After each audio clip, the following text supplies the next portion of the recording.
Olá pessoal, tudo bem? Hoje eu vou falar um pouquinho sobre esse livro aqui, Subliminar, Como o Inconsciente Influencia Nossas Vidas, de Leonard Mlodinow. Bom, já tinha ouvido falar desse livro aqui, né? Você sabe que eu gosto muito de ler sobre psicologia, sobre desenvolvimento humano, sobre essas coisas que envolvem a mente humana, então esse livro aqui eu já tinha ouvido falar dele, tá? Por que eu comprei? Porque eu vi numa promoção. Tinha uma livraria fechando aqui na minha cidade e eles colocaram na promoção, acho que foi R$ 28, não é tão baratinho assim, mas também foi menos do que ele custava, né? Eu tenho essa versão dele aqui, essa ediçãozinha que é um pouquinho menor, eu já vi em edições maiores, tá? E o que eu posso falar desse livro? Se você gosta de psicologia, você vai gostar. Bom, se você não sabe nada sobre psicologia, né, se você nunca ouviu falar sobre as abordagens terapêuticas, Freud, Jung, Skinner, você vai ficar boiando um pouquinho. Então, se você já leu alguma coisa sobre psicanálise, sobre o que é o inconsciente, né, sobre as abordagens que não aceitam o inconsciente, você vai entender melhor, a sua leitura vai ser mais proveitosa. Então, falando assim de maneira bem resumida, o inconsciente é aquela parte da nossa mente que a gente não conhece, que a gente nem sabe que existe e que guarda segredos e influências, né, que influencia a gente de maneira incontrolável, vamos dizer assim. Freud baseou a psicanálise dele toda no inconsciente, né? O inconsciente tem um grande papel na psicanálise de Freud. E Freud acreditava que o inconsciente domina a nossa vida, que o inconsciente governa nossos atos. Então tudo que você faz, que você acha que você sabe por que você está fazendo, às vezes não, às vezes é um motivo inconsciente sobre o qual você não tem o menor controle.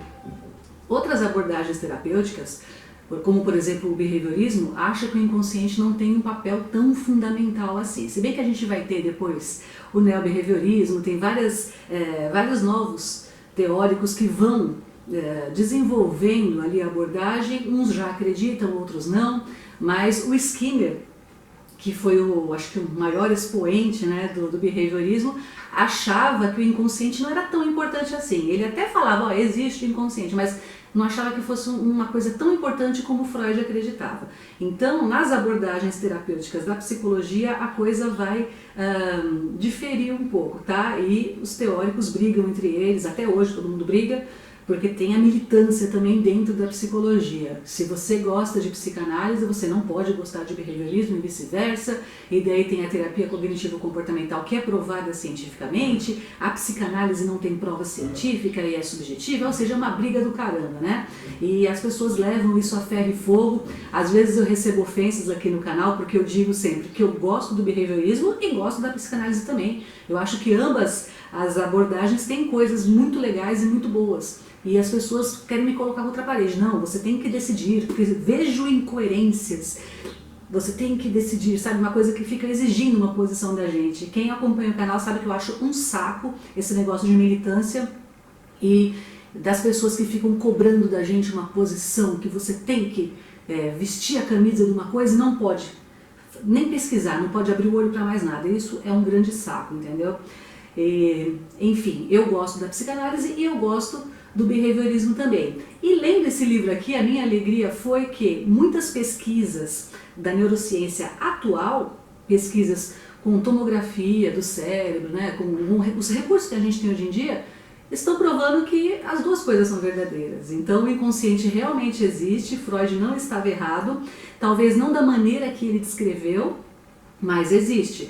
E os cientistas conseguiram descobrir totalmente o que é o inconsciente? Claro que não, e não vão descobrir tão cedo, né? Então, esse livro aqui, ele me deixou feliz, porque inclusive a programação neurolinguística diz várias coisas que os psicólogos científicos, que só acreditam na ciência, não acreditam, e falam que é uma bobagem, que é uma tontice, que só pessoas burras que acreditam na PNL. E esse livro aqui mostrou, através de pesquisas muito bem fundamentadas, que muita coisa que a PNL fala, inclusive o negócio de significar e ressignificar os eventos, sobre a interpretação que a gente tem do mundo, todas essas coisas são verdadeiras, estão sendo provadas cientificamente. Então, para mim, foi um livro que me deixou feliz. Bom, você vai ter muita coisa para ver aqui, tá? Eu marquei algumas coisinhas para comentar com vocês. É óbvio que isso daqui não é um resumo do livro, tá? Isso daqui é uma resenha. Então, um resumo é quando você fala tudo que está no livro de maneira detalhada. Uma resenha é uma opinião crítica. Se você não sabe a diferença, dá uma olhadinha aqui no canal que tem um vídeo que eu expliquei qual a diferença entre resenha e resumo. Porque às vezes a pessoa assiste meus vídeos de resenha e xinga, mas você não resumiu o livro. Eu falo, mas é resenha, não é resumo. Enfim, se você não sabe a diferença, dá uma olhadinha no vídeo que eu explico de maneira bem didática qual a diferença de um para outro, tá? Então isso daqui é uma resenha, eu vou falar criticamente, né? Vou fazer uma resenha crítica a respeito dos pontos que mais me chamaram a atenção no livro. Bom, conforme eu falei, as pesquisas no campo da neurociência estão bastante avançadas hoje em dia, graças à tecnologia. Então muitas coisas foram provadas já. Eu gostei aqui, ó, de algumas coisas que ele falou. Primeiro, o Jung já falava muito também, né? O Jung, ele foi um discípulo de Freud, né, no começo ali da psicanálise, depois eles brigaram. Por quê? Porque o Jung gostava de investigar questões metafísicas, questões religiosas, para ver como o mundo metafísico influencia. Ele tinha assim na cabeça dele, não, pode ser que exista uma vida após a morte. Não era daquele que negava, ele foi investigar isso daí. E o Freud, não existe, isso é tudo bobagem, eu sou um homem da ciência. Mal ele imaginava que depois, né, as próprias teorias dele seriam expostas ao ridículo por pessoas que se dizem cientistas hoje em dia, né? Que muitos cientistas, não, psicanálise não tem comprovação científica, enfim, uma grande ironia isso daí. Mas aqui está falando que o Jung descreveu o inconsciente como alguma coisa que fica ali no limiar, né? E a gente ouve falar muito de mensagem subliminar dos comerciais de televisão, do marketing, então ele vai falar um pouco sobre isso também, de que maneira que a gente capta esse tipo de informação, tá? Eu achei interessante essa parte, tá ali no comecinho do livro. Ele vai falar uma coisa que a programação neurolinguística fala muito sobre a natureza da realidade. O que é real? Né? O que é real é o que você interpreta. Então, o mesmo evento pode ser visto de uma maneira maravilhosa por uma pessoa e de uma maneira terrível por outra. Depende de quê? Do mundo interno dessa pessoa e de como essa pessoa interpretou esse acontecimento, né? Essa realidade que ela vive. Então, ele vai falar muito sobre isso, que realmente o modo que você interpreta as coisas vai influir muito na sua vida, do jeito que você sente, né? E a terapia cognitivo-comportamental está aí hoje, que tem comprovação científica para você que precisa muito da comprovação, fala sobre isso, que o jeito que você interpreta as coisas vai influir muito, né, no seu pensamento, no seu sentimento e no seu comportamento. Fala bastante sobre isso também. Se você tem interesse nesse assunto, é bem legal, tá? Você vai achar muita informação aqui. Os capítulos que eu mais gostei foram os capítulos 5, que é Interpretando as Pessoas, que vai falar sobre aquele assunto que eu amo tanto, que é o quê? A linguagem corporal. E o capítulo 6, Julgando as Pessoas pela Cara. Então isso daqui vai falar sobre linguagem corporal, a linguagem não verbal, que é um assunto que quem acompanha o canal sabe que eu pesquiso muito, que eu adoro. Então, como a sua linguagem corporal vai influir na mensagem que você passa, as suas caras, como você pode conhecer melhor as pessoas em geral, né? Através das microexpressões faciais. Eu adoro esse assunto, vocês sabem. E como os gestos formam uma coerência com aquilo que você está falando, tá? E isso ajuda muito no relacionamento social, de você aprender a se dar melhor com as pessoas, que é inclusive uma das matérias principais da PNL, Programação Neurolinguística. Então eu gostei muito do capítulo 5 e do capítulo 6, tá? Aqui no finzinho do livro vai falar um pouquinho sobre o negócio de todo mundo se achar especial. O ser humano tem esse mecanismo, pode ser chamado de mecanismo de defesa, de se achar sempre especial, de se achar um pouco melhor que os outros. Mesmo as pessoas que falam que têm baixa autoestima, elas acham que elas são especiais de algum jeito.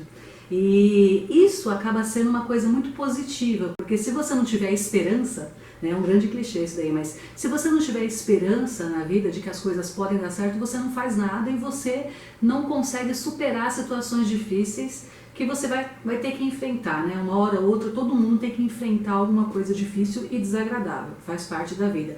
Então ele fala que realmente, através das pesquisas, foi provado que as pessoas mais convencidas, vamos dizer assim, conseguem ter mais sucesso, porque elas acreditam bastante em si próprias e elas não se abalam tão facilmente com aquilo que dá errado. Elas vão tentando de novo, é por isso que a gente vê, né, algumas personalidades aí, pessoas muito convencidas, que a gente fala, nossa, mas a pessoa não se enxerga? Não, pior que ela não se enxerga mesmo, ela acredita tanto no próprio potencial que ela acaba conseguindo sucesso. E isso serve também para a gente superar as coisas ruins que acontecem com a gente, né? Um acidente que você tem que superar, a morte de um ente querido ali, né? Um emprego que você perde, uma doença, alguma coisa que acontece com você. Se você não tivesse esse mecanismo de convencimento interno, de ter esperança, de achar que as coisas vão dar certo e que você realmente é especial, né? A espécie já teria acabado, porque como é que ia fazer? No geral, eu gostei bastante desse livro. O que eu achei meio chato assim é porque tem muitas pesquisas e ele descreve cada pesquisa de maneira detalhada. Acho que ele fez isso mesmo para dar um embasamento ao livro, claro. E ele não é aqueles livros que falam assim, ó, de acordo com a pesquisa feita na universidade tal, aconteceu isso, isso e aquilo. Ele tem lá um númerozinho, você vai no final do livro, acha a referência bibliográfica e se você quiser você procura a pesquisa para ler. Não, ele meio que descreveu muitas, acho que mais de, sei lá, umas 40 pesquisas ele descreveu aqui. Ele descreveu com bastante detalhes muitas pesquisas. E acho que é justamente para essas pessoas militantes, essas pessoas céticas que só acreditam na ciência, se convencerem de que o livro é bom. Porque se a pessoa, tem gente que se abrir o livro aqui e não vê pesquisa em Harvard, não sei o que, é lixo, não quero saber. O que é muito chato também. Não que a pessoa tenha que acreditar em tudo, né? Que, sem prova científica. Não, é claro que você tem que ser cético e tem que ter um crivo para acreditar nas coisas. Mas quando aquilo vira uma obsessão de que só o que é provado cientificamente serve, todas as outras pessoas são burras, pessoas que acreditam em Deus são burras, fica uma coisa meio assim, sabe, meio exagerada. Daí a ciência vira a religião da pessoa, né? A pessoa diz que não tem religião, mas acaba sendo a religião dela. Então eu achei meio maçante em alguns momentos ficar lendo os pormenores de todas as pesquisas, né? Tipo, ele dá lá um conceito, um argumento e coloca a pesquisa para embasar e descreve com muitos detalhes. Para mim foi um pouquinho maçante ficar lendo tantos detalhes. Mas para quem gosta, né? É um prato cheio e certamente você vai ampliar seu conhecimento com a leitura desse livro aqui. Então, vale a pena. É isso aí, se você gostou desse vídeo já sabe o que fazer, né? A gente se vê numa próxima e espero que vocês tenham gostado dessa resenha. Um beijo. Tchau, tchau.